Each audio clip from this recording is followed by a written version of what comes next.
Good morning. Good morning, everyone. Daddy-O, you like that beat that was playing in before we? Nice. That was nice. It was cute? It was cute. Good morning, everybody. Today is Sunday, October 3rd, 2021.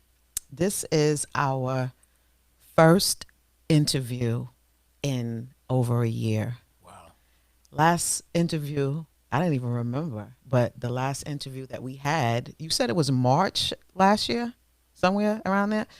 I interviewed General Steele. Shout out to them that came. Shout out to Steele. Word that came out.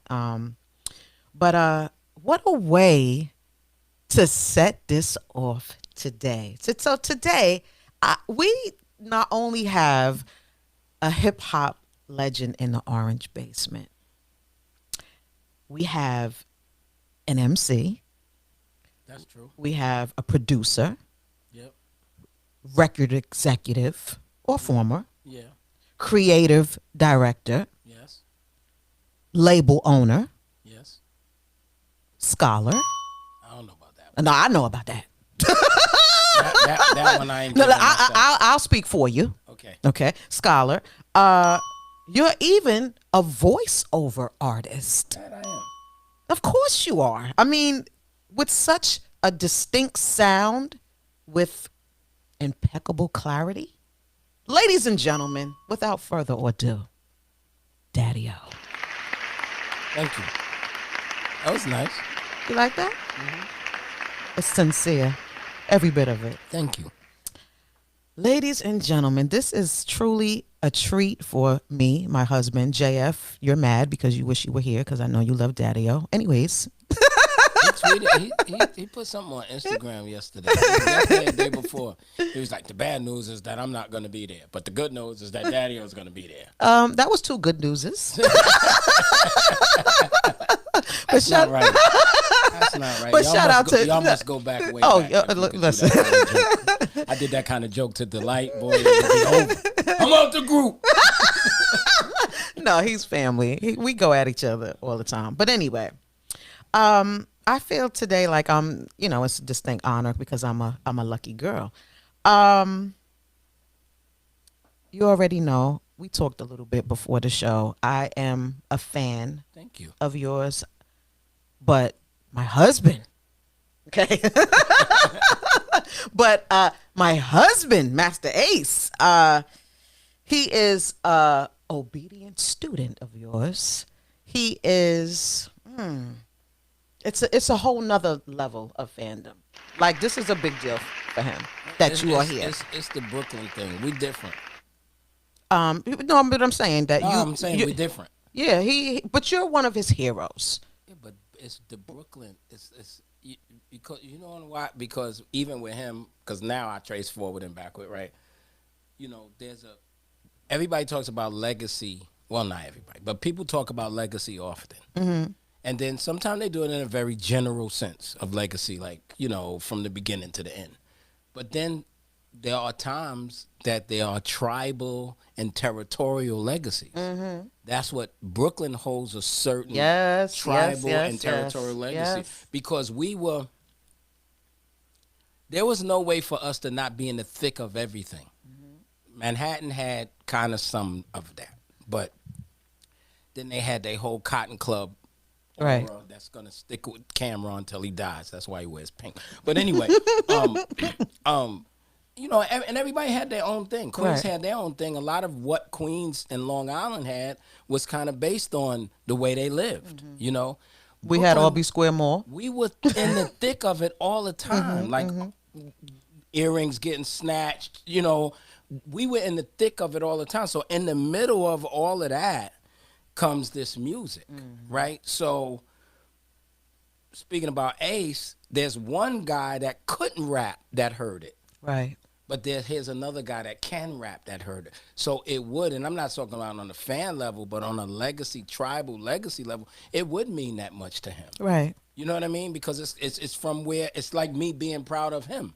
Because him, AZ, all them, they come from where I come from. Right. So I could brag on that. Now I could brag on rap, period.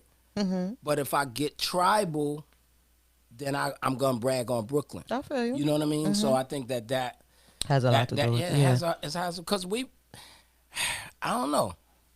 Well, let's start off with, how are you? I'm good. You look good. Thank you. I mean, really, you do. Thank you. You look great. You know, I'm meeting you for the first time a couple of months ago in Coney Island. I ain't even gonna lie, I was a little stoked. Oh, You know, That's I mean, nice. it's because you're hip hop royalty. I mean, this guess. it's factual. So of course everybody knows that you're from the best borough in New York. So right. what part exactly? I'm from East New York. Oh. So I was born. When I was born, it was Belmont between Fountain and Crystal. But Oh, most wait of a the minute. time- But most of the time that I was in East New York, I was on Hendrix between Okay. Fountain and Hegeman. I mean, between not Fountain and Hegeman, New Lots and Hegeman. Okay, that sounds Brownsville-ish a little bit, is it? No, It's on the edge. Brownsville's on the other side. Okay, Brownsville's past Livonia on the other side. okay. You still in Brooklyn? No, I'm in Houston now. I live in Texas now. I ain't leaving.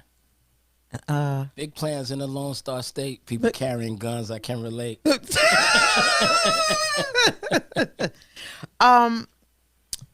In your childhood home, who lived with you? So it was me, my mom. So I'm the youngest. I'm the youngest of four. So it's me, my sister Brenda, who just left yesterday because she lives in Jersey, my brother Mike, and then my sister Margie never lived with us because she was already a grown-up by the time I was born. My sister was actually, she just died 2 years ago. She was 89. My mother had me at 44. She Wow. was real stressed out. So Sorry to hear that, yeah, though. it was three of us though. The three kids with my mom. Single parented. Where's that?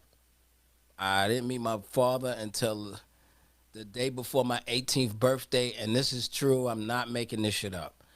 I learned about hip hop and met my father, or I learned about hip hop and my real father on the same day. Weird shit. Like weird or divine. I don't know which one it is. But Eric Tweedy, who is a Brooklyn legend for fighting, Right. his little brother used to be around us. And at that time, I was living in Bushwick. I was sitting on a stoop with a box. I used to always play these reggae dub tapes and stuff. He came and put a flash tape in. I lost my mind. But it was the same guy, same day, that looked at me and said, "Yo, you look like this man that works on Humboldt." Not this man. He said, "You got it, yo, you look just like him." And like 2 days later, he took me there, and it was my dad. Oh, like what? my mother never used to talk about him. She's like, I used to ask her. I wanna Were you meet him." angry about that? Never. I don't remember being. I think we were too busy to be angry. Like people talk about. I mean, about the years that you missed. No. Oh no. My Well, mother how was a did the gangster. relationship my go? mother was a gangster, so that made up for stuff. Okay. You know what I mean? Like we grew up on some. Let me tell you something. Uh-oh. I say this to people all the time, and it's just for people who've heard it before. You know how in the Bible, you hear this line, and this is why people be thinking Christians are soft. Not, but anyway, you hear this line about turning the other cheek in the Bible. You know what that really means? That you can't do me nothing. That's what that means. It doesn't mean I'm punking out or nothing. Right, It means, right, "Guy, right. slap the other side. You got nothing." Right. And so that's the way I grew up because the way my mama was.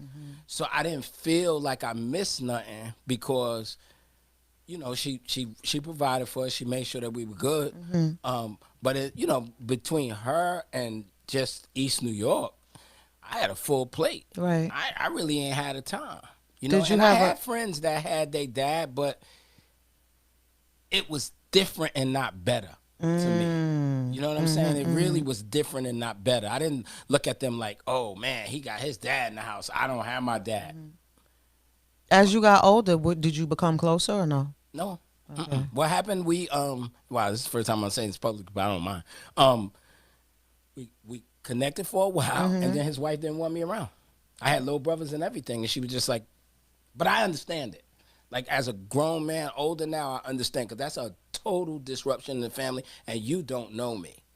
So I could come in there with like, Yeah. I'm Well. talking about, I could come in there real messy, and Right. just you know what I'm saying. And the little boy was like 4 years my junior. You know what I mean? So he would have locked on to me Right. because But I was the older that's a brother. bonus. That's a bonus because of who I am. But there was no way for the lady to know who I was. You know, I and so understand. I get it. And they Panamanian, I get it. It's clear. Is it true that your brother is So me and Keto are not physical brothers. We're not physical brothers, but we grew up like physical brothers. okay? Years ago, I moved into, well, I don't do Malachi York and them no more, but I moved into what was the Ansar community when Malachi York was a Muslim imam. Okay. And when I moved into that community because of the way I was with the books, people used to say, you need to meet Keita. Okay. Because what he got in the spiritual part, because he used to lead prayer and all of that, Okay. you have in the knowledge part. Y'all get together, y'all gonna be crazy. Okay. So that's what happened. Me and Keto got together, then we just like we bonded. You know, we start sharing clothes. Like he was going to Erasmus, I was going to Jeff. I had the Quarterfield, he had the Stratajack.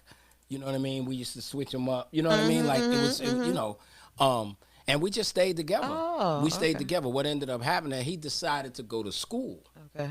and while he was going to school, I decided to want to rap. And it wasn't until years later that he decided, well, I'll take this plunge with you in this music business thing. But he never really liked it. What's your relationship like now? We don't talk much. We still cool. We had a big spat. Can't About remember what year it was. Yeah, I can't remember what year. So we had a big spat, but we cool now. We cool. I mean, you know, he. You see him in the street, it's still love. Oh, well, I don't see him in the street. I be in the street. I am. Yeah, I'm just. You could ask anybody who know me. Like, but it's not like beef. Yeah, no, No, it's you not know what I'm beef. saying? not It's beef. just we It's don't not beef. rock. That's It's all. not beef. Yeah, we just, you know. Oh, okay. When you was a kid, what were you into? What were you into? Like, what type of kid were you? I don't know if this is typical. This used to be. Now everything is so weird. And I don't know. But back in the day, when we grew up as kids, all boys wanted to take things apart. Okay. So I was that Want kid. to be an engineer? Yeah, I was that kid. I used to take my toys apart. Anything that had a motor, I would take apart. Then end up using the motor for something else, like that kind of thing. But I think, like to think about my upbringing, how I ended up, I think that happened because it was a lot of music in my house all the time. So I always say that, you know, I grew up in my house with 3 types of music. My mama's music, What's that? anybody that sounded like they were smoking cigarettes. Joe Tex, Wilson Pickett, James Brown. Them. Where's your mom from? Oh, she's from Georgia. Okay. She's from Atlanta. So her music, then my sister and brother's music. Okay. What was that? Blue Magic, Black Ivory, you know, probably some of the Motown stuff, but we was kind of coming off the Motown into what we ended up calling Northern Soul. Right. And then there was my music. So a lot of people didn't realize that the Jackson 5 was not the only kids group. So it was Brighter Side of Darkness. Right. It was Jimmy Briscoe and the Little Beavers. It was like all, just groups. So Right. that was, my stuff was the. Right. So you said you went to Jeff. Yeah. That's interesting. When you went to Jeff, what kind of student were you? Were you a good student? I was an A student because I was a 5%er. I knew you was an A student. So because I knew of that. because of that, I mean, I was always an A student anyway because my mama used, you know, I just told my 12-year-old, I said, yo, you kind of lucky because if I didn't bring home A's, I got a beating. Right. It just That's was, right. It was no, That's you know right. what I mean? So I was getting A's. You know, not I probably would have been smart anyway, but yeah, you know that happened with her. But then in high school, I was a 5%er. Mm-hmm. So at that time, What being was a your fi- name? Kareem. They still call me Kareem. Okay. But at that time, being a 5%er, believing that the white man was the devil and all of that, I always had to outdo the devil. So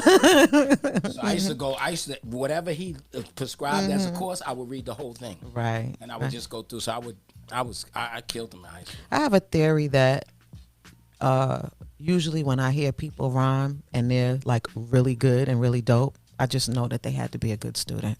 They had You to. could be right. I mean, I never heard that before, but you could be They right. have to be. I know that's the case with Melly Mel. I know that's right.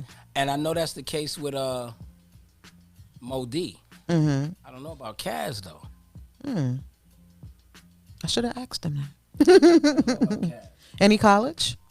A little bit. I went to SUNY Purchase for 1 year. Okay. What was your major? It was political science. What the hell? Was you just trying to figure it out? Yeah, I was. I really was. First of all, let's get a little bit into Stetsasonic. Right. Okay, so what does it mean? So we come from, a lot of people don't know this, but a lot of people are, and I'm proud of it, but a lot of people are very, very self-made. With Stet, that's kind of not the case. Okay. Stetsasonic is more passed down tradition. What do you mean? Okay, I'll tell you. So when I started in my hip hop journey, my name was Dr. On. Not Dr. And I used On. to sound like the guys in the Bronx. Okay. Because I didn't know how else to sound. Okay. So, I was doing all my little stuff. I was saying my little rhymes and all of that, but still, kind of fitting it in that box, right? There was some guys on my block, because this is right when crack rock had just started popping. And a lot of it still wasn't crack. They still were selling a lot of powder. Okay. But it was starting to be more of a street game and, that type of thing, right? Because cocaine used to be more designer, behind the door stuff. Right. Now For rich people. Yeah, so now it was more like you could buy coke like you could buy weed. Right. It's accessible. And so I had a box. I used to always have a box. I was walking down the street with my box. I was playing something. And one of the cats called me, Nathaniel called me over, and he was like, "Yo, Kareem, come over here, come over here." I was like, "What?" He said, "Yo, man, you rap, right? You rap, right?" I was like, "Yeah, I rap." He's like, "Yo, what's your name? What's your name?" I was like, "Dr. On." And he was like, "Yo, that shit is corny." You know what I'm saying? Yeah.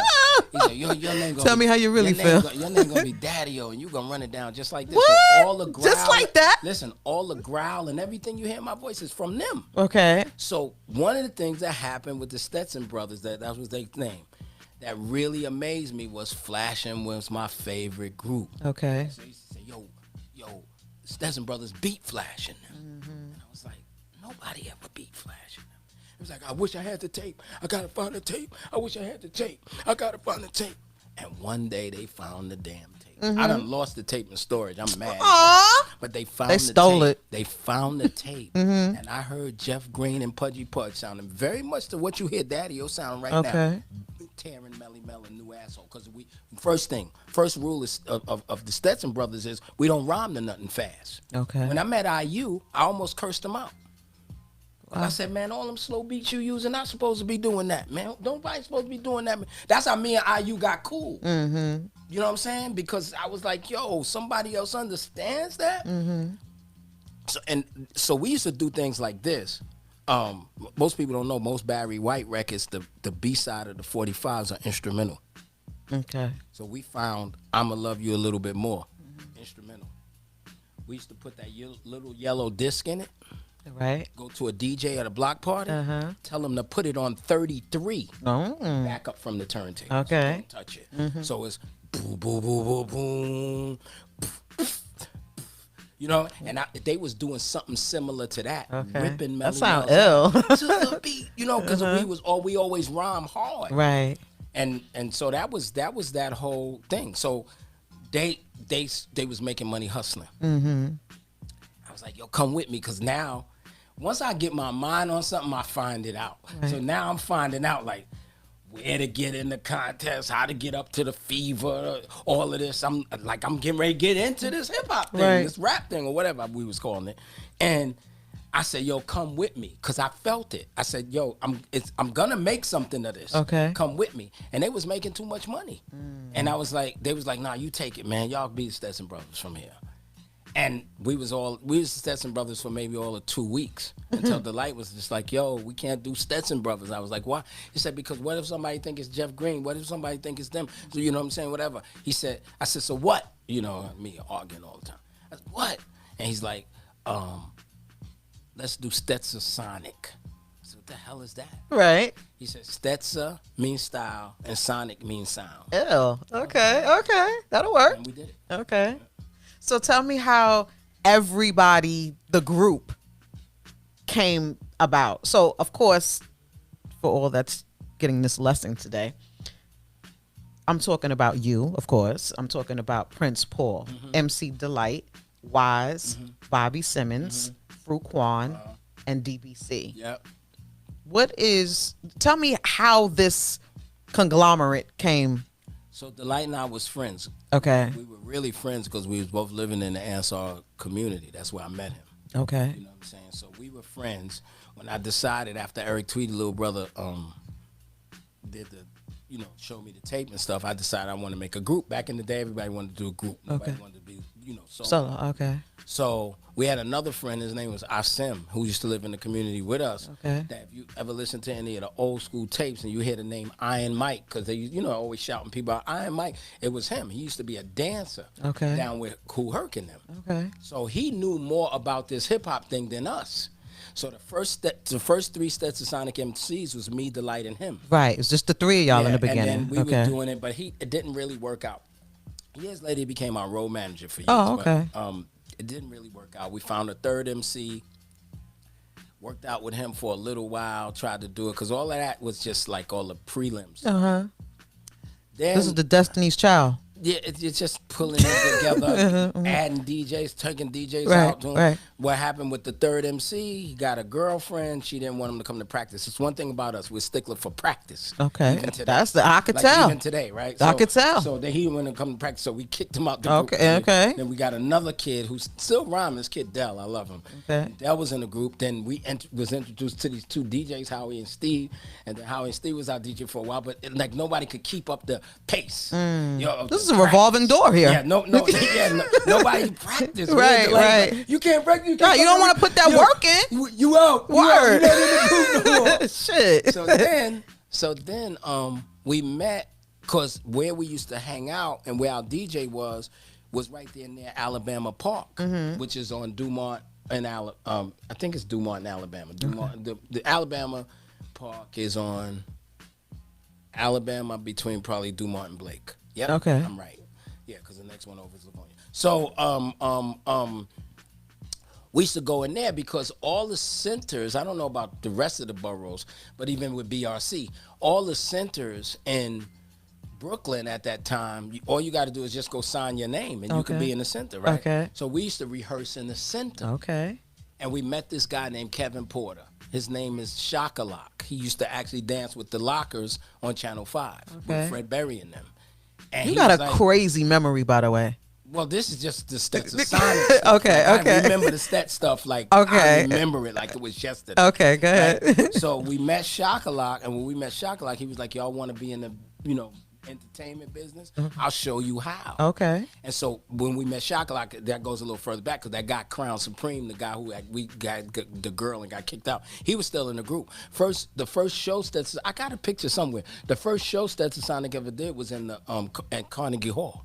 He got us in Carnegie Hall. Like he was that kind of performer. He was he used to have us perform at the Paul Robeson Theater. I remember we was rapping on top of pianos in a dinner bar. Like he was like, you want to be in the business? He showed us the back of the Village Voice, and anybody that would take open performers, we would do it. Y'all should have kept him around. They didn't even know what rap was. Okay. But we would just do it. So through meeting him, through meeting Locke, I'm struggling with this whole, who's gonna be the MC. Right. So he brings me Wise first. Okay. Who's like this at that time, young, handsome, light-skinned Puerto Rican dude. And he said, yo, he could do everything Buffy do.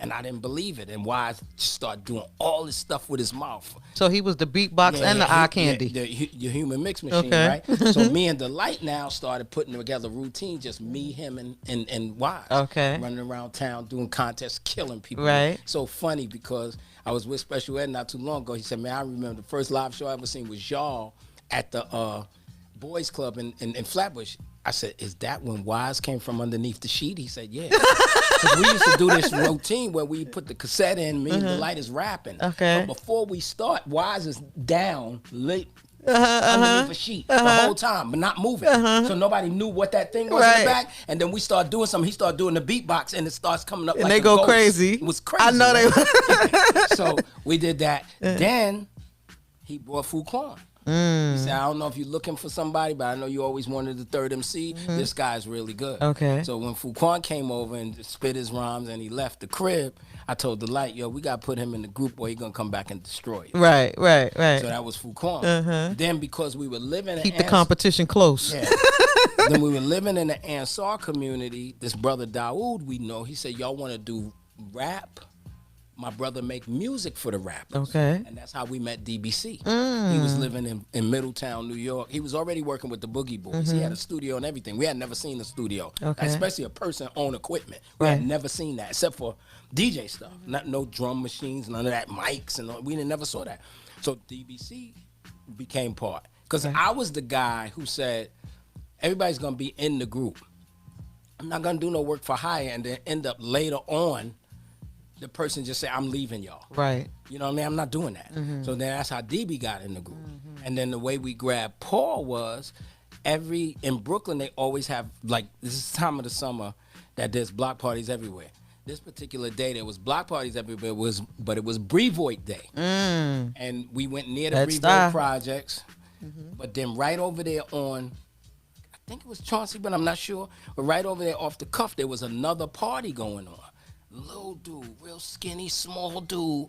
He's chopping up Caravans liquid, but murdering it and making a mean face as he's scratching. He's going do. I'm like, and so Who this? yeah, so we asked him to be in the group. We actually had to get permission from his mother. Okay. He was 17. Wow. So then he was in the group. So that was the first 6. That's the 6 you see on both Okay, covers, okay. whatever. The way Bobby got in the group is it's not Bobby playing on Go Stetsa. It's one of our other friends from the Ansar community playing on Go Stetsa. But one time we got to a point where Latin Quarter loved us. So almost every week we was performing at the Latin Quarter. Bobby used to work with Red Alert in Paradise. Right. He came to me because I knew Bobby from back in the day from doing the Michael Jackson routines and all of that. I'm talking about way back before we was rapping. He said, yo, D, you should let me play drums for y'all. I said, where you going to do it? Because anybody knows the Latin Quarter was just one little stage up top. It was tight. Yeah. And so you couldn't fit no drums up there. He said, no, I'll put them down there on the dance floor. Damn. And I was like, my dumb ass, yes. But it worked out it was so crazy. Yeah, it was how different. well it worked out. And so I was like, I told the guys, Bobby's in the group. They was, don't tell me, Bobby's in the group, right? Right. Like, yeah, Bobby's in the group. So that's how all 7 of us came together. That's dope. The most asked question in my DM since we were promoting that you were going to be here. Right. Where's Fuquan? Digging graves. No, let me stop. You know what? No, honestly, I'll be honest. Not the shade. Listen, I never said this publicly, but I'll say it today. And I'm only saying because of Ace. No disrespect to you. Damn. Me and Fuquan had an altercation on the 19th at that show. Like before the 28th show, we actually had an altercation. Not physical. Yeah, physical altercation. He snuffed me. That's what happened. But anyway, Fuquan hasn't been in a group since the 3rd album, if anybody notices. He wasn't in No BS Allowed. He wasn't in Susie. He's been gone. He's not on that album cover, whatever. So it kind of almost bugged me out when people first started asking the question, because I was like, so you guys just didn't mess with the 3rd album. You just know the first 2 and when he was around. You know what I mean? So he hasn't been with us. Left, really nothing really career-wise going on until a couple of years later. Him, Poetic, God Bless the Dead, was one of the greatest MCs that ever lived. Nobody talks about Poetic. He was so nice. Daddy. Yeah. Daddy. what could have been so serious? Oh, he came from That wherever he came from to want to fight me for about what using though? his lyrics in the show. Are y'all using my lyrics in the show? I said probably a half a verse because we don't cut out. It ain't nothing like hip hop music. Right. If you notice with Ghost Stetson, Wise does a whole nother verse. Right. We doing new records. We Right. performing 3 new joints. Okay. You know what I mean? So we hardly are even using his stuff, but that was what it was about. But I personally, my personal opinion, this is what I think. Let me tell you what I think. Be honest. Can't we just all get along? First things first is I'm glad it happened the way it happened and when it happened. Because if anybody else would have been around, this could be a different scenario. Secondly, maybe first, I'm glad Fuquan is not me. Because I don't just punch and go away. So I'm glad it, but most importantly to me, I saw his eyes. He's not himself. Right.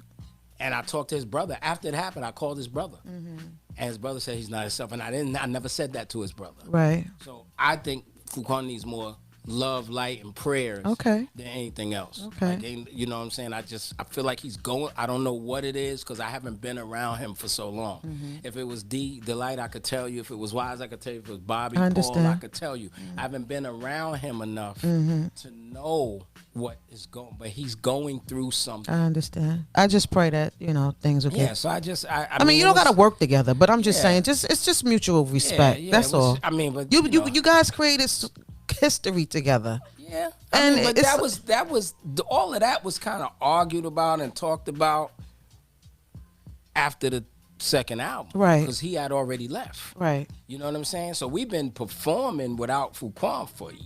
I You can understand. look on YouTube and see us perform for 90,000 people, and it's just me, D, and Wise. I feel you. You know what I'm saying? So we've been I don't know. I think it's tough, and I think I'm gonna pray on that though, yeah, because I just think I know, and I'm not trying to be sad sack or sorry, but I just know that I saw his eyes. Remember, this is a guy I brought into the business since he was a little boy. I saw his eyes. That wasn't him behind. I understand you. So I understand. Well, I just pray things will get better. yeah, Before y'all had a deal, did you have a job? yeah, I had a job during my deal. Word. What'd you do? Second album. You listen to my second album, you hear me say, some people call me Kareem at work. They call me Glenn. I was on tour last year. This year I'll do it again. Because we used to take leave of absences from our jobs to do the tours. What'd you do? I was working in the mailroom at night. You know that's Fifth Avenue and 57th Street, that building that got the big 9. Okay, I yeah. was working as a mailroom guy in there. Okay. I wrote Talking All That Jazz in there, in that mailroom, yep. You was keeping your bag. Yeah, I kept it. You know when I stopped working the day job? What? My first publishing check. It wasn't no Stetsasonic. It wasn't that Tommy Boy. No, it wasn't that Tommy. Okay. Boy. It was my first publishing. So check. that was life altering for you. Yeah. What was that check like? It was like my first check was like 19 grand, Okay. and I couldn't get it. What you mean? I had so much money at one time. Right. In one installment. What did you buy? What was the first thing you bought? Oh, we moved. Well, I know that's right. I what we know did. that's right. Yeah. So 7 people signed to Tommy Boy, not 3, correct? 6. Okay, Yeah. 6 people signed to that. And what was that division like? I mean, if you look at the first album, it shows you everything. We split everything down to like 6 ways. Right. It was never, I thought there was never ever going to be any, like, you hear me saying on Ghost Stetson, with my crew, I'll never sever. Like, I really thought there would never be any break for us because of the way we came up, because we were all from Brooklyn, because it was just so many little things that happened with us. Right. We tried to do the 10 pan apple contest. The Fat Boys ended up winning that. We got in too late. Right. You know what I mean? It was just all these weird things that happened to us actually finally winning a contest and getting a deal. It was like, and then everybody, like, kind of everybody's dreams being fulfilled in this one band. Paul was a producer already. I had never seen anybody do the type of things that he did. To get in the group, he put a drum machine on, made beats, and did scratches on top of the beats. And mailed He's it to me. talented. Talented is not even the word. It was fucking scary. Because we were like, this nigga's 17. And so young, right, like, right. What is he? Yo, that's how I got De La their deal in 2 days. Because he comes to me, plays plug tune, and says, I took it as far as I want. I know nothing about the industry. What is this? Right. I never even knew De La rap. They used to just hang out with us in the studio. Fun fact, De La Soul got their name from a Stetsasonic record. Really? Rock De La Stet. They call themselves De La Soul. Oh, that's dope. So I never even knew they could rap. They just was Paul's friends from Long Island. Oh, okay. When he played me plug tuning, I lost my mind. I couldn't even understand, like, who the... He's like, yo, that's the dudes that be in the... I was like, what? He's like, yeah, that's the guys that be in the studio with me. What you think? I said, give me a minute. I took the tape to 3 people. I was about to say, you ain't get a piece of that? I didn't. There's so much shit I ain't get a piece of that I'm mad. Well, I don't know if I'm mad about it. I got to a little disgruntled. But anyway, I went to Tommy Boy. Monica Lynch was I went to Dave Weber, God bless it there, who was over at what is that, Island. And I went to Morris, what's his last name? That was signed Madonna and Ice-T. Morris something. That label that Ice-T was on, that Madonna was on. But anyway, I went to them. Okay. Because George Hinojosa was managing Ice-T, so he got me a meeting. Okay. They was ready to give De La $200,000. Island was still debating, but then when I called on Monday, Tommy Boy had already signed him. Oh, okay. Monica actually, like, once she found out where I got it from, went and talked to Paul. Yeah, and she all went that, over. and all that kind of stuff. But he just, I mean, to this day, it's like watching Paul work is, He's dope. It's otherworldly. It really He's is dope. because he thinks of these little stupid nuances that actually make a world of difference. You know what I mean? Y'all perform, like, I would say worldwide, correct? Yes. Is there any place that you've never been that you would like to go? Yeah, we never been to Japan. Oh, you we was neither, right, actually- babe? We were supposed to be in Japan right before the pandemic because we had an incident. Daddy-O and his incidents. January 2019, I'm pretty sure this is right. Okay. Stetsasonic set up to perform at the Jazz Cafe in London. Oh, Prince nice. Paul is with Donald Newkirk in the studio working on the soundtrack to that last Malcolm X thing they did on Netflix. Cancels his thing. Fuquan, who was actually offered to go, would not produce a valid passport because he's sovereign. And Daddy-O can't go because the administration that was in the office at the time, I thought I was good. I just had finished paying $212,000 in child support. Oh, you got warrants. So, no, but I was done. I Okay. thought I was done. Okay. And And you weren't? No, I would go to get my passport. Now that administration had added the IRS to it. So it still stopped my passport. So this is the first time. So I got the guys in the studio, but this is the first time ever that I'm not going on a trip with them. Oh, damn. So they go. I actually seen the show. It wasn't that bad. Okay. But the Wasn't that bad. promoter got online while they were on stage and started saying, this is what Stet does all the time. They take the money. They only bring half the people. We had never done that ever. This is the first show. You never see me and Paul together. Right, Always right. see me and Paul together. Right. You know? We made sure that just because of the names we had amassed in the industry that they gotta see us, you know? So I had to give a public apology and all of those particular things. So by the end of that year, we had another show coming up in the Netherlands, and all the room stuff, even Mike G from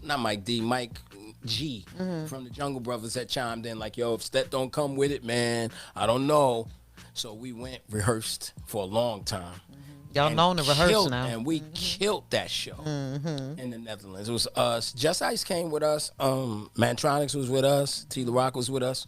So we went to did this festival. We killed it. Okay. And after that festival, everybody was like, "Yo, we ready to book y'all." So we had Japan, Spain, and like 3 other territories. And then here comes COVID. And, Right. so Japan, probably Spain. Did Africa? Would love to do Africa again. Oh yeah. Okay. What else? I don't know. Jerusalem. Maybe. I mean, they like hip hop. I don't know about the class. Like, it's something that we have to do in certain regions to make classic hip hop that thing. It's not gonna be hard. Right. You know, it's as easy as peddling a Run DMC shirt. I know that's You know right. what I mean? So it's not gonna be that hard. We just got to make them more. Right. Yo, y'all are so dope. Listen, ladies and gentlemen, I just need to remind, first hip hop band. Okay. It depends on who you ask. Listen, let that sink in your heads. First hip hop band. Well, who's debating? Cosmo D of Nucleus is pretty convinced that Nucleus is the first hip hop band. But there's no DJ. Okay. But according to him, so we don't. We argue about. I mean, he's a good brother. We're friends and stuff. We argue about it because we say Jam on It just doesn't fit in that category. Right, I feel you. But he was on the Fresh Fest with instruments. Oh, So okay. we went out with Ron, Houdini, everybody else, and he was the only one on the Fresh Fest with instruments. So what you say? Oh, I say it's us Oh, because okay. All I right. say it's us because they were not playing music that was. I mean, of course, it got respected in the hip hop area because it was rap, but they were not using. We call ourselves a hip hop band for one simple, stupid reason. When we were making records, we looked around at each other and said, "How are we going to duplicate this on stage?" Okay. And we were stumped because ain't nobody had no money back then to press no vinyl. Right. The only ones that was rich enough to do that was running them. Right. They used to go to this organization called Europa Disc. Okay. And Europa Disc used to do like the wax but if you notice, when you go back, you will notice that some of the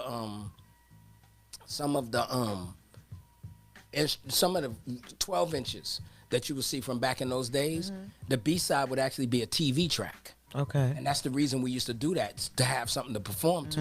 But we were doing such intricate things because we had Prince Paul and DBC, Right. who were both drum machines Right, players right. and stuff like that. So these guys was doing arrangements on the fly and all of that. And we like, how are we going to do the show? And we thought about a bunch of ways, recording it on cassette and letting something play and all of that. And then, I don't know if it was me or DB, but one of us said, "Yo, let's just take everything." Right. And everybody started smiling. And you did. Because everybody's like, "Yo, that's going to be crazy." Right. We going to all be on stage. Because everybody just have the MCs. Right. And so It's ill. so that's the reason for us, and it was the sounds. Wise was a human beatbox, which was a sound in hip hop. Right. Drums are a sound in hip hop. Drum machines are a sound in hip hop. Turntables. That's why we call ourselves a hip hop band, because we had all the sounds. Right. And we were traveling with it. You know what I mean? So that's why we call ourselves a hip hop band. Y'all had classics like Sally, talking all that jazz, and my personal favorite. I hope you're ready, honey. Go Stetsa.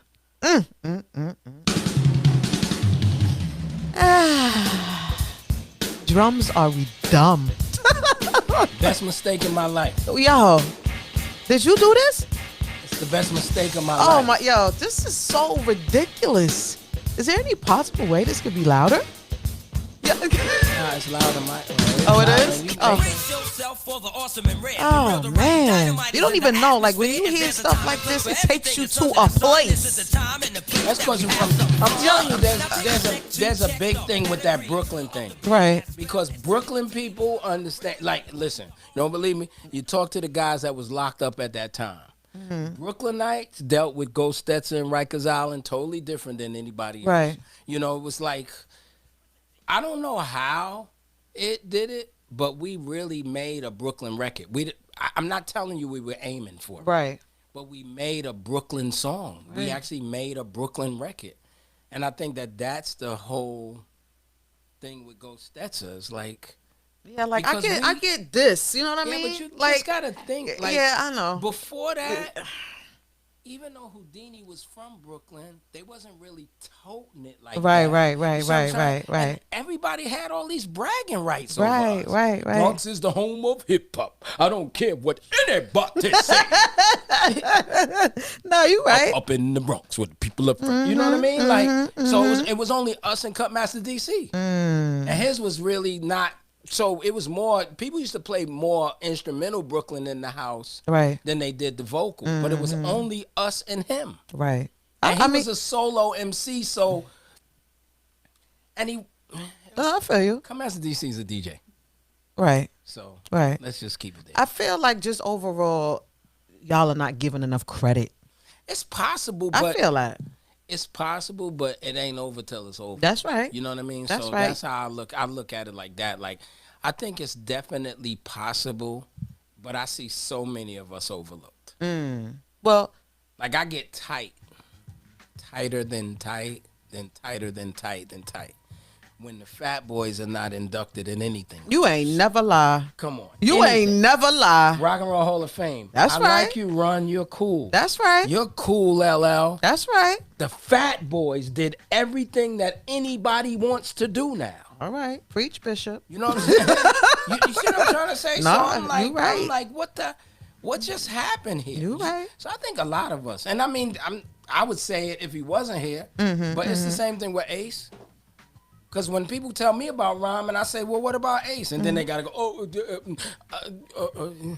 No, you right. you understand what I'm trying You to say? right. Because they be acting like nobody don't rhyme. Like, it's weirdo. No, you right. You right. So I you could be right, but again, I'm gonna lean it on that Brooklyn, and of course, you being I'm from passionate. Brooklyn, Yeah. you gonna feel like that about us. You are gonna feel like that about, and I feel the same way about certain people that I love. You know what I Right, mean? Like right. I feel like don't get enough props or still want to punch Drew High for Fab Five not being an album. Like that kind of stuff. Like, what the hell? How did he not make an album after LaFleur? Yo, that record was so good, man. Yo, You guys paved the way for the Roots. Yeah, You guys paved the way for Tribe Called Quest. yeah, You guys even paved the way for Public Enemy. yeah. Chuck says that. No, it's a fact. Chuck says that. Yo, in the 80s, y'all were active. I mean, like 10 years strong. Yeah, we was. I mean, 10 years strong. we Why did it dissolve? the sound changed for everybody, and I don't think that's a bad thing. No, it's not. I think, but the sound changed. Okay. You know what I mean? And I always tell people, watch what you ask for, watch what you pray for, whatever. Right, right. I'm luckier in some cases, even though he's richer. I'm lucky in some cases than LL. In what way?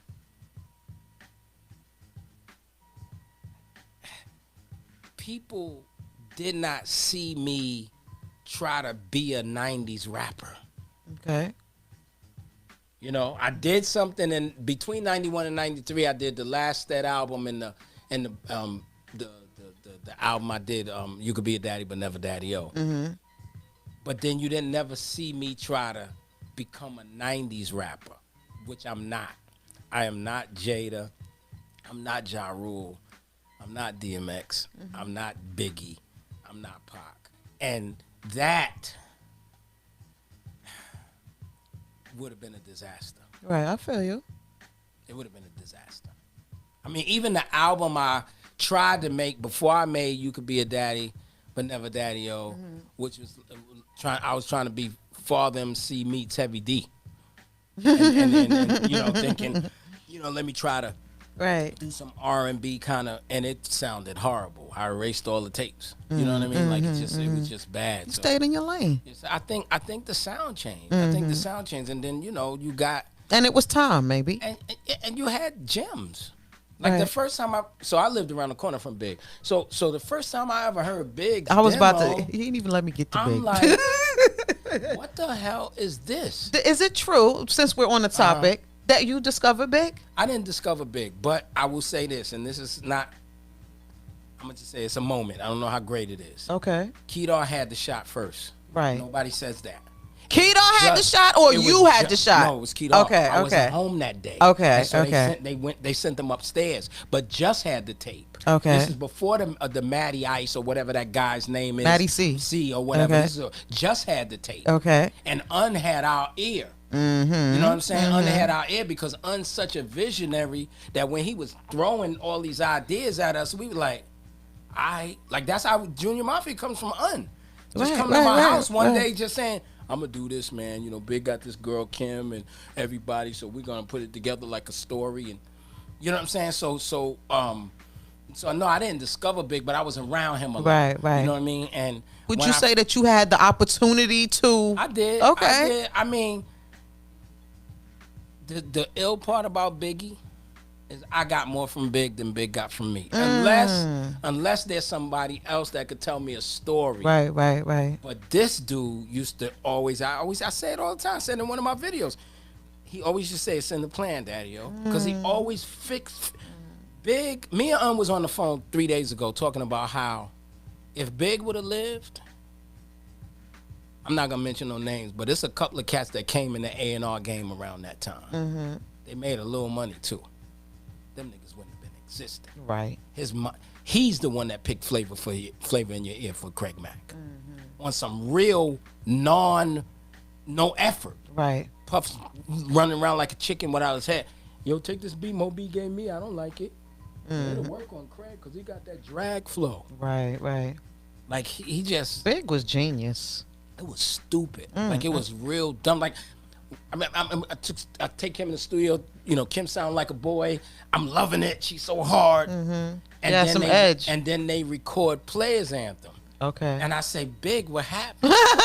And he go, Daddy-O, I can't have her come out the first time sounding like a boy. Right. It's all in the plan, Daddy. You know what I'm saying? But like he just, And you trusted it. he Right. Big was ill. That's dope. In the 80s, y'all, of course, one of the biggest hip hop groups in the world. You're popular. You're successful. You're good looking. Aw. I don't know about that, but they used to always say we look mean. And at this point, I know you're somebody's daddy-o. Yeah. Tell me about the kids, daddy-o. Tell me about the kids.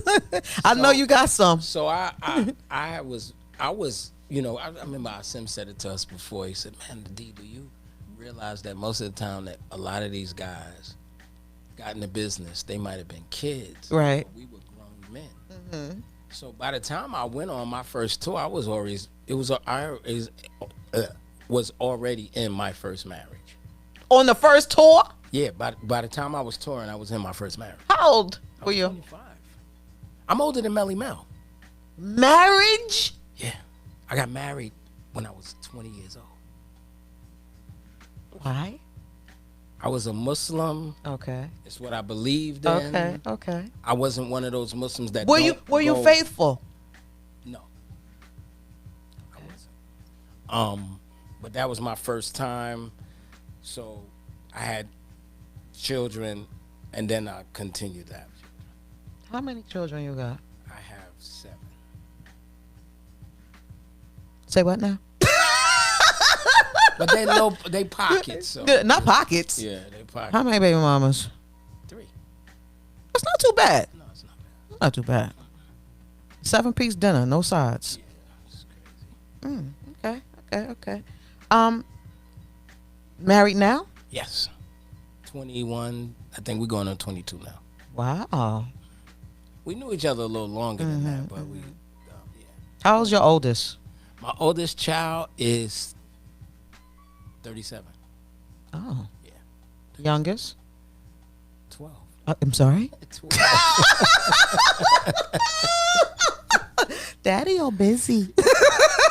No, but it's ill, right? So I'm telling you, I grew into the daddy. Damn, Because I didn't make that name up. They gave it to me. So I grew into being daddy. That's weird. That's crazy though. But yeah, listen, that's crazy. You know, we've been married for a long time too. Next month we'll be married for 20 years. You know, marriage in hip hop ain't easy. It's not, but it's necessary. And so Preach! Then we Now. start getting into like the stuff that gets me in trouble all the time. Like, Well, you don't care about getting in trouble. I'm a traditionalist probably by default. Okay. So I'm one of those guys who, yes, I practice my own religion, but I'm a big fan of religion, period. Okay, Because okay. I feel like man-made religion, and I'm not one of those people who God made religion. I know God didn't make religion. Why would he? But man-made religion, the same way we, create maps. Okay. Compasses, Okay. you know what I mean? Like just to figure out where we were and some things that could help us, Live guide right. ourselves. That's right. Guide ourselves along the way. Marriage. Would you consider yourself spiritual or religious? No, I'm religious. I hate people that say I'm spiritual, not religious. It's a pet peeve of mine. Why? Because it leads to too many other things. I studied so much. It's probably my study. That's what it is. Okay. It's because I want to know too much. I should back. Because you're by the book. Yeah, I'm more by the book. Like I don't like when it goes in the atmosphere because it could be anything. You know what I'm saying? It's not pinpointed. Yeah, Right. it's like so. I'm one of those guys that I'm not a 5%er anymore. Okay. But if I see somebody not going according to their 120 lessons, I probably stop talking to you. And I'm not even part of that no more. Okay. But don't come to me telling me that you got the 120 lessons and then all of a sudden you chem it. I can't do that with you. Right. And if you chem it, don't give me 120 lessons. I can't do that with you. Like I need to. My Muslim friends know this. I'm on them all the time about prayer, about their Quran, about whatever. I need to see you do that. And I'm not telling you I'm doing that, but I could at least relate to you if you're doing that. When you all over the place and you picking up a philosophy from here, and then a new man shows up that's talking about these women over here, but you, idiot's name, Kevin Samuels, you know what I mean? Like, it's weirdo stuff. Even with Kaepernick, I never rock with him because he never said, I'm doing this according to my religion or whatever. So I said, this is going to be a clusterfuck right here. Wait a minute, Daddy-O. It's true because nobody knew what to follow. You understand what I'm trying to say? That's why he is not part of our, he's not part of our makeup. He's not Dr. King. I'm telling you, they not. And I know guys that's out there doing, I know street preachers that's doing the work right now. I know Muslim help. Look, listen. Kaepernick's not Loon. You heard me? You see what Loon is out there doing right now? What's he doing? He is helping people. He's feeding people. He got exercise regimes going. But do we knock what he's done? I knock the fact that we had nothing to. We all black people are not the same. Right. It's not advantageous for us to even be the same. And let me just give you a contrast. Hell of a contrast. James Baldwin, Malcolm X. Two totally different people, two totally different beliefs. One's a homosexual, but when it came down to it, they kind of understood the spectrum of that. You know what I mean? With guys like sports players, we don't know who the hell you are anyway. But even though two different people, two different situations, we can't ignore the message. We can't ignore the depth. Yeah, but that message is old. Does it matter? It really does. It means you're supposed to pick it up when Elijah gave it to you in 1930. You're supposed to be somewhere else now. It's too late for that. I can't. I don't mean. It's too late for that. You got a social security number. It's too late for that. You can't. I just feel like we can't get out of this unless we're gonna really get out of it. I hear you. You understand what I'm trying to say? Right. If we're gonna get out of it, listen to me. I know for a fact that there are white people, not to make it a black and white thing, but let me see. There's white people that's going on their 5th generation of children with no social security. Right. They don't bow to they don't do no national anthem. They don't do right, but they right. out. Right. And if you're gonna be out, my Uncle Oba went out. He left. He's in Ghana. He's gone. I feel you. But if you in it, you gotta play Spook Who Sat by the Door. You have to. It's no way you can't, because they too clever. And if we get into a us and they thing, I understand. they're too clever that your public stuff is only gonna be a distraction for somebody else to get hung. So during Kaepernick, what do we see? All right. A bunch of hangings. No, don't distract me. Don't distract me. We the ones that roll up on police with cinder blocks. You gotta fix this. In that neighborhood, we ain't gotta march this country. You gonna fix this at the 77th precinct, or you're not gonna be able to come to work. Right. What are the Bloods and Crips for? Somebody tell me, man. All right.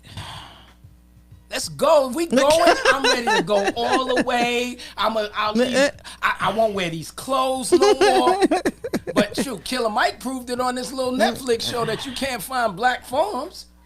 So what are we doing here? Yeah, I feel you. I mean, you sound like another show, but yeah. I feel you. Y'all, of course, ultimately took a hiatus. Right. And although y'all branched out, you still managed to stay afloat, and I mean individually. Right. DBC producing. Right. Bobby Simmons did flavor videos. Delight is a public speaker, I hear. Wise did some commercials. Prince Paul did De La Soul, and even did Grave Diggers. What didn't he do? Right, exactly. And your resume ain't too shabby. Not too bad. You didn't do too bad for yourself. You worked with or produced for Freestyle Fellowship, Mary J. Blige, Positive K, Queen Latifah, the B-52s, Jeffrey Osborne, Shantae Moore, Red Hot Chili Peppers, Little Kim, and Biggie. Can't even forget this. It's very, very important to me. You were a part of one of the biggest collaborative efforts in hip hop, and that is the Self-Destruction song, which is, in my opinion, still very relevant today. 32 years ago. Can you believe that? 32 years ago. I start losing time. Also, I've learned, and I really need you to clear this up, you are also known for producing a very, very big Brooklyn anthem. Right. Top Billin'. Yep. By the Audio 2. Yep. Shout out to Giz, by the way, which I interviewed maybe 4 or 5 years ago. But why, please clear this up, because why for many years people was telling me Milk produced this, and then I look at the credits and I see you. So, this is what happened with Top Billin'. Not sure if Top Billin' or Ghost Stetsa is my greatest mistake. Tomato. Okay. Let me decide. Top Billin', Top Billin' came about because the Audio 2 had an independent song out called I Like Cherries. Oh, I like cherries because cherries The taste Light was better. staying with me at one time, and he used to come home singing that all the time because Red Alert had a Tuesday night at the Latin Quarter. Okay. He didn't play it on the weekends, but he would play it on them Tuesday nights. Okay. And I used to say, "What is this?" And he used to say, I said, "Is it rap?" He said, "It's kind of rap, but it's not rap." And Singy rap. so finally, I went with him out one night, and I heard it, and I loved it. I said, "This is brilliant." He said, "CD, I told you." So we had a release party for the On Fire album for Stetsasonic at the Michael Todd Room in the Palladium, and I saw the Audio 2, and I grabbed Milk. Okay. And I said, "Hey, if you ever want somebody to produce you, I produce you." Okay. Ran in that. Daddy, I want to produce you. Daddy. You know what I'm saying? So that's what happened. So I'm in the studio with them. They had a studio out in Staten Island. I'm in the studio with them making a record called Make It Funky, which has the same proponents of I Like Cherry.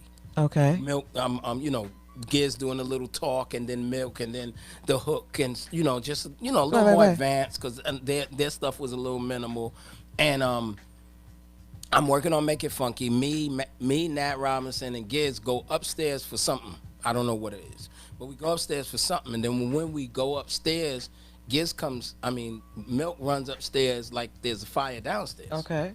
And we like, "What the hell is wrong with you? You gotta hear this. You gotta hear this. You gotta hear this." And we go downstairs. He hits play, And he does top billing the way you know it to Okay. be right now. He does Okay. the whole thing in front of us. And then we just sit there and we're looking, and he thinks we're looking at him because we think it's whack. Okay. But we're like, this is incredible. Okay. You know, what happened? And he said, I was trying to, they had an SB 12. I was trying to put the impeach the president because that was the favorite thing for everybody to loop. Everybody loves this. So once we started with samplers, we doing that. So he said, I'm trying to get impeach the president inside the SB 12. Okay. And he hit play, which was my drum pattern. Okay. And that's what you hear on Top Billing. Oh. Now, to producing wise, I'm a producer like Quincy Jones is a producer. I don't always make the tracks. Somebody else might compose the thing or whatever. I'm still gonna come in. I'm Hank Shockley. I'm Puffy. I'm before them. Not I'm Puffy. No, but Puff does the same thing. I work with Puff, and I've seen Puff take. When we were doing Mary J. Blige, the Real Love remix, the one I did with the Cleanup Woman. Okay. There's a piece in there that Puff did that works like crazy because I try a bunch of stuff because Prince Paul's my teacher. Okay. So I try a bunch of stuff. So that Real Love has a loop in there of So What You Saying. Doom, doom, doom, doom, doom. So you'll hear it go Real Love. Doom, doom, doom, doom, doom. Right. That's Puffy live doing this. Okay. I was leaving it out. Right. Like it's certain little things that he do that is just like, you know what I mean? But they're important. Yeah. I'm a little more hands-on probably. Okay. But that was the whole issue. I'm the guy that took the record. They said, hey, let's go mix it. I said, no, we leaving it on a 4. Top Bill's on a 4-track. I mastered it off a 4-track. Oh. Okay. So you know what I mean? It's like I was the one to make sure that everything. And on top of that, I told him, I said, you know, Milk's looking at me saying, should I make it long? I said, no. I said, because back then, you know, Red Alert was the hottest DJ. And I said, no, what you're going to do is we're going to do Make It Funky. We're going to make a video to Make It Funky. Okay. It's going to be the A side. We're going to put Top Billin' on the B side and let Red and them think they discovered it. Right. And it worked like a charm. Okay. It said, should we make it long? I said, hell no. We got to record the length of a PSA. Watch how many plays we get per day. So all that was strategic. Okay. It's genius. Thanks. It's genius. You worked as a music exec, MCA and Motown. You were responsible for who there? So when I was at MCA, we did what did we do? We did the Share My World album with Mary. We did there's something else I did that we did that I love. Oh, I think my team made the best New Edition album ever. Really? We did Home Again. Oh. With Bobby. So it's 6 of them. Oh. Yeah, so we did Okay. I signed a group that was really, if you have them tell it, they started Wu-Tang off, called GP Wu. Great album. I signed that. I did that. I signed a girl. 2 things I did that never really blew, that really end up like being sounds for now. That we know? No, those 2 things, the GP Wu thing, and then I signed this girl named Passion. Okay. And she's from East Oakland. I had everybody from East Oakland on that record. Wow. 40, Be Legit, Forte, Short, Richie, all of them. Okay. You worked as a creative director for N1 basketball. Basketball company. You even formed your own label, Old Dad Truth Records, where you released Everybody But KRS or Chris. Yeah, Am I saying it right? Yeah, Everybody But KRS. Okay. So Everybody But KRS what? It's 2016. I decided to pick my mic back up again. Okay. Not that I ever stopped rhyming, but I decided to pick my mic back up again. Nobody can fuck with you. I look around. I'm saying, who in my peers could really touch me? I said I could beat them all. Right. But Chris. No. Can't beat Chris. He's unbeatable. You think so? Well, let me ask you this. There's a versus coming up. It's gonna be hard for Kane because Kane's got the performances. Listen. But Chris is gonna freestyle off the top. This is what me and Ace was talking about this morning. Okay. He's gonna go off the top of his head and he's gonna shut everything down. Daddy-o, we got to root for the home team. I mean, I'm not rooting for anybody because Kane's my guy. Okay. And one of the best things I heard in the last 20 years was Kaz on Drink Champs and Nori and him is throwing out names, Right. and he says Kane or Rakim, Mm. and Cass says Kane. You got a problem with that? No, Oh. that means that that's right. If Cass said it, if it's Cass right. said it, it's true. It's right. You hear that, JF? So If Cass said it, then it's King. So performance-wise, it's gonna be tough for Chris because he likes to just be a guy with big clothes that just jumps around. But in all fairness, Kane got some freestyle left in him too now. But Chris does the off Off the the top top. of the Okay, head all right. type of stuff. But it could end up being Don't forget it ain't where you're from now.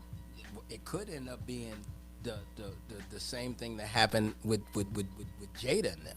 What? That even though I know they both gonna really rap, Okay. but Kane is always gonna be sharper. Mm. Like it's hard. Like Kane became so in the beginning in that area. Running them was real big, so Run's kind of big, Houdini's kind of big, BC's kind of big, but then it's that second tier. All the rest of them. The only second tier people that was at the top on the show level, Right. was Stetsasonic and Dougie Fresh. Okay.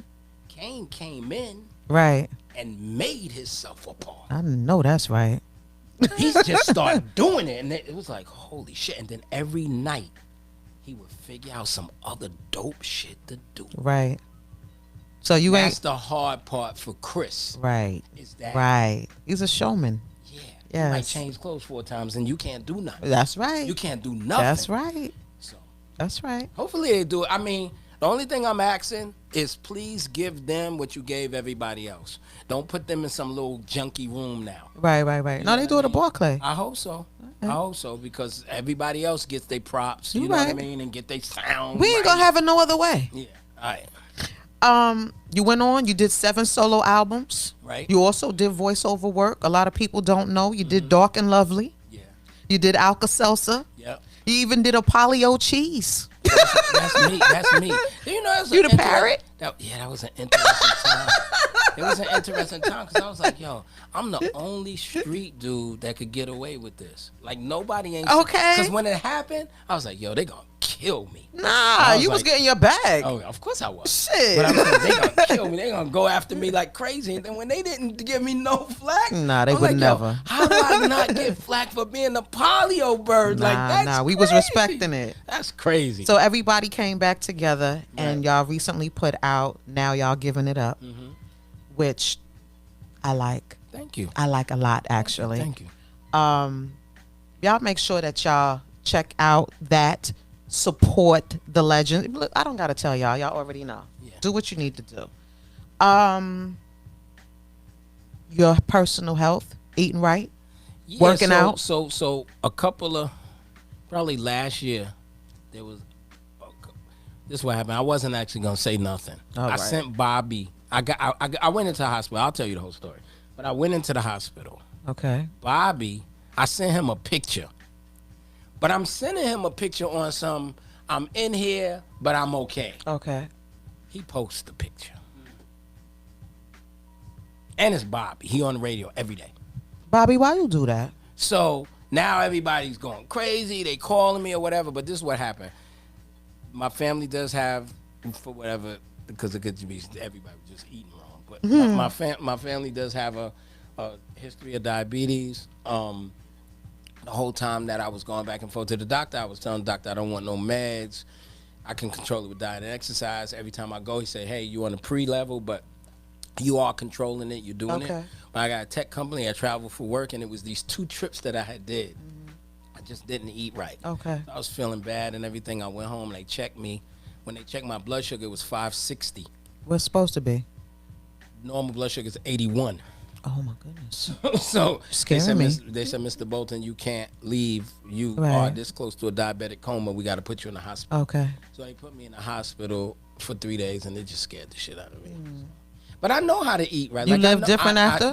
Yeah, but I was living different even before. I It was understand. them That 6 trip. weeks that Okay. really, and that's the one thing I try to tell people. Like a lot of times, people get on that. Oh, this little bit won't hurt me. Oh, they're gonna. You got to be careful You depending right. on what you made of. You right. Some people, it's a lady. I'm gonna plug this lady. There's a lady in Atlanta called the Vitamin Lady. Okay. She the truth. A little black lady. She got a small shop. It's smaller than this this basement. The lines be around the corner. She has perfected that technique of eat right for your blood type. Okay. And she really can clear up like most stuff. You know, but it's all about your blood type and that, because everybody's not made different. Like Right. everybody's not made to be a vegan. I understand. People say that, but Right, it's right, really right. not true. Right. You know what I mean? So you just got to figure, you know, What's good for you? that type of stuff out. So yeah, it scared me to death. You got to take care of I was yourself. very scared. We Like, need you. I'm telling you, I was scared. Daddy-o, got to take care of yourself. I appreciate that. I will. Eat, smoke, drink. I don't drink probably much anymore because I'm watching you, Daddy-o. you know, it spikes your blood sugar. Right. So if I'm out with the fellas every few months or whatever, I like the cigar bar joints, even though now I can't even do the cigar bar as much as I want. Okay. Um, Have a cup of tea. I like coffee. I like coffee too much. I do too. We have that in common. Yeah, Okay. I like coffee too much, but never cigarettes. Oh, okay. What you do in your spare time? TV, read, what? You a So- TV watcher? So here's the thing with TV, right? All right.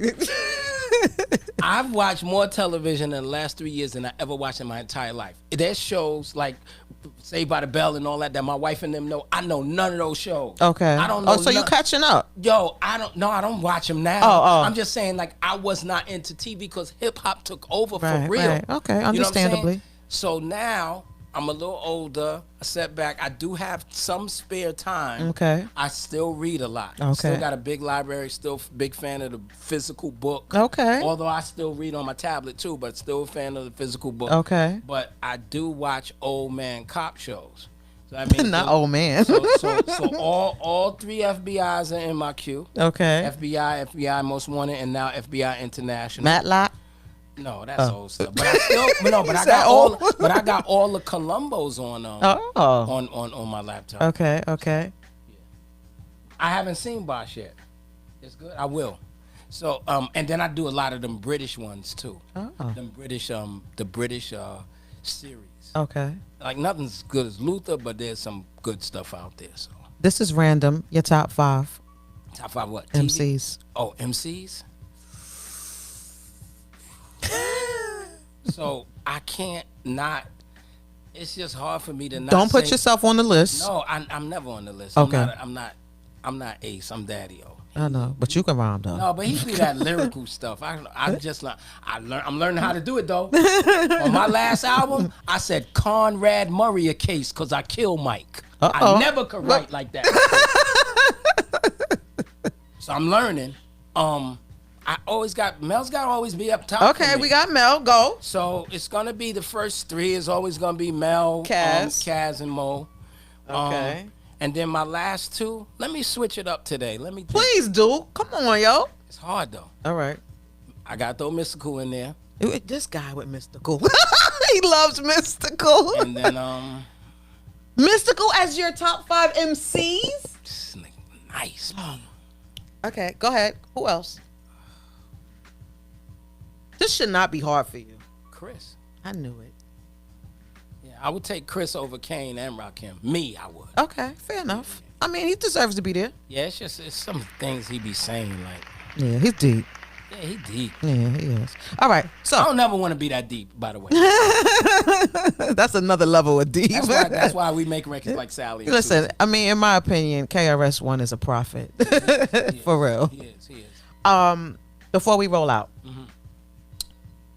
I want to play a little game with you. Okay. It's a quick game. I'm going to ask you 3 multiple choice questions. Okay. The answers will be some song titles that I gathered Okay. from your solo stuff or from Stetsasonic. Okay. And I just want you to choose between A, B, or C. So your best suitable answer. Okay. Number 1.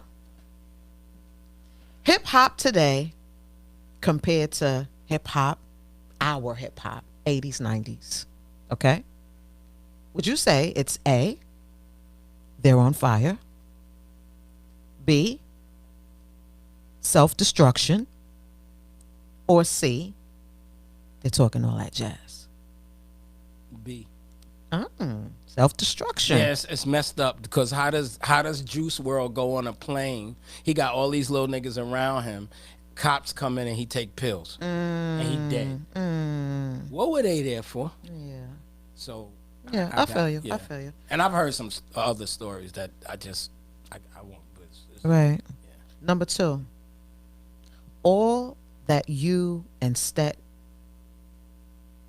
contributed to our culture, do you feel A, blood, sweat, and no tears? B, we should just say Stet? Or C, now y'all giving it up? see. C, now y'all Yeah, giving just it because I up. think there's room. Like there's stuff that we doing. You know what I mean? Like there's new stuff that's coming, and I like the way it's feeling. Okay, me too. Me too. And number 3, after 40 years of your accomplishments, your impact, your ability to still put out substance, that's not easy. Right? One would say A, love, B, go Stetsa, or C, you can be daddy, but never daddy-o. See. Why did I think I knew you say that? Listen, let me tell you something, daddy-o. I don't care where you go. I don't care what interviews you do. They're not going to love you and appreciate you like Leschea Show. Aw. I'm serious. I appreciate All it. I want to say is thank you, seriously. You're welcome. You're welcome. You don't even know, man. I mean, Oh, it's good. It's good to talk about regular stuff.